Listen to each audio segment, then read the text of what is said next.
كل خصوم الإخوان من السياسيين والإعلاميين. طيب خليني اخد رد دكتور مراد علي المتحدث الرسمي باسم حزب الحرية والعدالة معي على الهاتف. دكتور مراد مساء الخير يا فندم. السلام عليكم. انا حضرتك مش المتحدث الرسمي باسم الحزب، انا مستشار اعلامي للحزب. المستشار الاعلامي باسم الحزب دكتور مراد علي عفوا. وسمعت الاستاذ حسين عبد الغني وهو يتحدث عن انه هذا حق يراد به باطل، ترفعون شعارات القصاص للشهداء، لكن المسألة برمتها تصفية كل خصوم الاخوان، او يراد بها تصفية كل خصوم الاخوان. طبعا استاذ حسين صديق عزيز واحنا بنتقابل كتير، وانا برضى بيه ان هو يتهم النوايا، عشان ما فيش حد من حقه انه يشق عن قلوب الناس ويتهم نوايا الناس. زي ما انا ممكن اختلف مع استاذ حسين ولا اوافق على ان هم واقفين دلوقتي بجانب الفلول، ولكن لا يمكن ان انا اتهم نواياهم. في فرق بين ان احنا نختلف سياسيا وقد لا يعجبني رايك وقد اختلف معاك في توجهك السياسي او في قرارك، وبين ان انا اتهم بقى نواياك واقول اصل هو عايز يعمل ودي نواياه ودي نواياه وكده. واعتقد ان احنا خلينا يعني ايه نطلع بره المربع بتاع الاتهامات المتبادله واتهام النوايا وكده. في نفس الوقت احنا الكلام التالي اللي احنا بنقوله واللي احنا كررناه كذا مره استاذه رانيا، ان اقامه النائب العام هذا مطلب من مطالب الثوره الاساسيه. ده مطلب ما اعتقدش ان احنا كنا مختلفين عليه، وان النائب العام السابق دوت كان رمز من رموز مبارك، عينه مبارك، وثق فيه مبارك. وهذا النائب العام لما حصلت تسجيل انتخابات 2010 للاسف الشديد تقدمنا، مش احنا بس، كل القوى الوطنيه تقدمت ببلاغات الى النائب العام لغايه النهارده ما تحققش فيها، ولغايه النهارده اتدفنت. هذا النائب العام لم يحقق في قضايا الفساد ولم يقدم مجرم واحد للعداله بأدلة حقيقية يستطيع الحكم عليه. لسه أول امبارح قضية الضرب الأحمر طالعة براءة. فاحنا عندنا أزمة حقيقية موجودة في النائب العام، إن احنا مش عارفين نحقق العدالة الناجزة في وجود واحد من رموز مبارك موجود.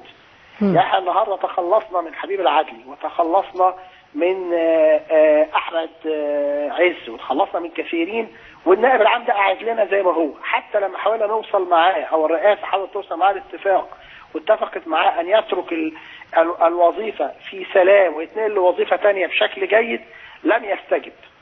فهذا المطلوب ايه؟ هذا المطلوب ان احنا دكتور مرسي وعد في برنامجه الانتخابي انه سيسترجع حقوق الشهداء، وانه سيعيد المحاكمات، وانه لن يسمح ببراءة المجرمين، وانه سيتعقب هؤلاء لكي يصون دماء او يسترجع حقوق دماء الشهداء. طيب دكتور مراد، على نفسه. اذا كانت المسألة واذا كانت الازمة في النائب العام، لماذا لم يصدر قرار او قانون فيما يخص مسألة محاكمات خاصة او استثنائية او ايا كان المسمى، او شكل خاص او اعادة المحاكمات، وكان يصدر بيها قانون وخلاص؟ ليه تم وضع اعلان دستوري في حاجات ليس لها علاقه لا بالقصاص للشهداء وليس لها علاقه بالنائب العام وبعيده كل البعد؟ عشان يا استاذه رانيا ببساطه شديده جدا، كان خلال 48 ساعه للاسف الشديد هيكون في محامي مزقوق يدفع بقضيه يستغل ثغره قانونيه، وفي خلال 48 ساعه نلاقي احد المحاكم طلعت حكم بالغاء قرار الرئيس. لو حضرتك تتذكري عندما قرر الرئيس رجوع مجلس الشعب المنتخب، ومجلس الشعب نزل فيه 30 مليون واحد، في خلال 36 ساعة مش 48 ساعة كان في دعوة اترفعت واتحجزت واتقبلت واتدولت واتحجزت للحكم واتحكم فيها خلال 36 ساعة، ما كملتش 48 ساعة.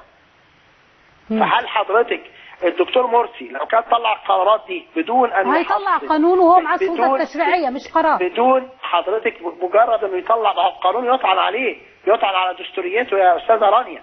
وده اللي حصل مع حل مجلس الشعب.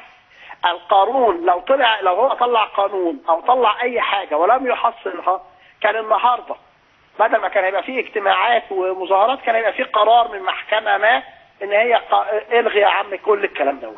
طيب استاذ حسين عايز له تعليق على كلام حضرتك هيناقشك فيه، اتفضل. في الحقيقه ان انا يعني مستغرب جدا جدا اللي قاله الصديق العزيز الدكتور مراد عن الفلول. يعني الواحد عندما يعني تكون بيته من الإزاز ما يحدفش الناس بالطوب. يعني الذي جلس مع عمر سليمان والثورة ما زالت قائمة هم الإخوان المسلمين، وكانوا بيرقصوا على دماء الشهداء. الرئيس مرسي والدكتور لو سمحت أنا سمعت الدكتور الكتاتني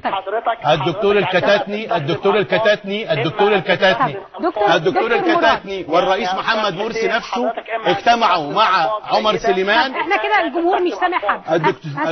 الدكتور الكتاتني واللواء عمر سليمان اجتمعوا. الدكتور الكتاتني والرئيس محمد مرسي نفسه هم الذين اجتمعوا.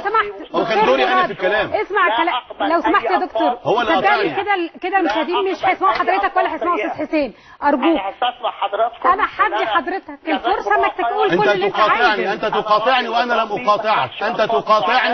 انت تقاطعني وتتكلم وانا لم اقاطعك. انت تقاطعني وانا لم اقاطعك. طب لو سمحت انت تقاطعني وانا لم اقاطعك. دكتور مراد لن اسمعك لانك اغتصبت حق الكلام. لن اسمعك. لو سمحت استاذ حسين، لو سمحت دكتور مراد. حضرتك يا استاذ راني انا مش هكمل. لا ارجوك يا استاذ، لا ارجوك يا دكتور. ما هو الانسحاب من النقاش، الانسحاب من النقاش ليس بالشيء الجيد. انا بقول لو سمحت انا طيب اوكي.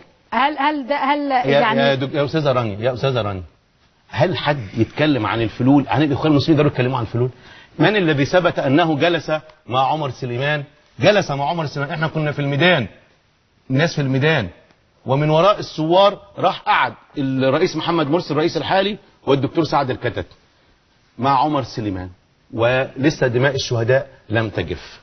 مين الذي راح جلس مع احمد شفيق مش قادة الاخوان المسلمين ولم يفتضح الامر ولم يعترفوا به الا عندما تبادلوا فتح الملفات مع بعض القيادات السلفية، عندما طلعوا جرايد الاخوان وبعض قياداتهم انه الشيخ البرهامي قعد مع الفريق احمد شفيق، واضطروا هم يعترفوا بهذا الموضوع.